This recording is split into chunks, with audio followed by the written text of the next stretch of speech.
새 학기가 시작됐지만 올해 신입생이 없는 경북의 학교가 50곳 가까이 됩니다.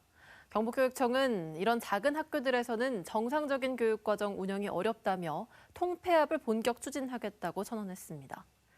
임종식 교육감 취임 이후 본격화된 작은 학교 살리기 사업이 6년 만에 사실상 종료되는 건데요. 적잖은 반발도 예상됩니다. 이도훈 기자입니다.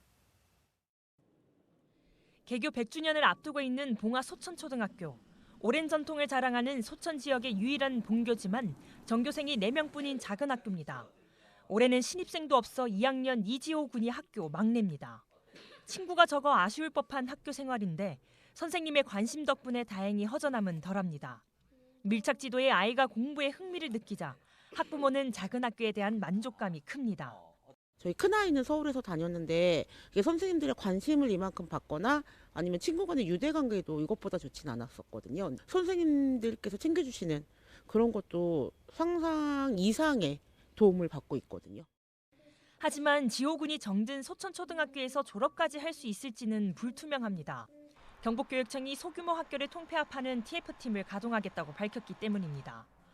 학생 수가 너무 적으면 학년이 다른 아이들이 한 반에서 수업을 듣는 복식 학급이 많아지고 학생 간의 선의의 경쟁이 이뤄지지 않는 등 교육의 질이 저하된다는 이유에서입니다. 계속 이렇게 저희가 통폐합은 추진을 해왔고 어떤 경쟁력이 있는 학교 아니면 통폐합으로 가야 되는 그런 부분 이런 부분들을 실제적으로 다시 한번 재정립하면서 가보자. 지난 10년간 도내 초중고 학생 수는 5만여 명이 사라졌는데 5년 안에 추가로 5만 명이 더 줄어들 걸로 경북교육청은 추산하고 있습니다. 감소 속도가 더 빨라지고 있는 겁니다. 경북교육청은 지역사회의 충격을 감안해 통폐합 기준을 교육부 권고안인 전교생 60명보다 크게 낮은 전교생 15명 이하로 잡았습니다. 해당 학교는 봉화 소천초등학교를 포함해 초등학교가 54곳, 중학교 25곳으로 모두 79곳입니다. 이 학교들을 대상으로 6월까지 설명회를 연 뒤 8월 안에 통폐합 대상을 결정할 계획입니다. 학부모 60% 이상 찬성이란 조건을 제시했지만 반발도 예상됩니다. 학교는 사실은 이제 학생들이 공부하는 곳이기도 하지만 우리 또 지역 사회의 어떤 기관이기 때문에 우리 학교가 만약에 없어진다 그러면 지역 사회가 항폐화되고 또 공동화가 더 심해져서 젊은 사람들이 더 와서 살 수 있는 공간이 더 없어진다고.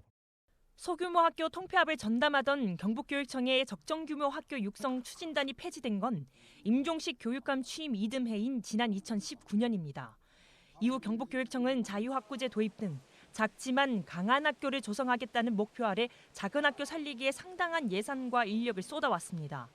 하지만 심각한 학령 인구 감소와 교육부의 교원 정원 감축, 교육재정 교부금 축소가 이어지면서 결국 6년 만에 학교 통폐합 기구를 재가동하는 상황으로 떠밀리고 있습니다. MBC 뉴스 이도훈입니다.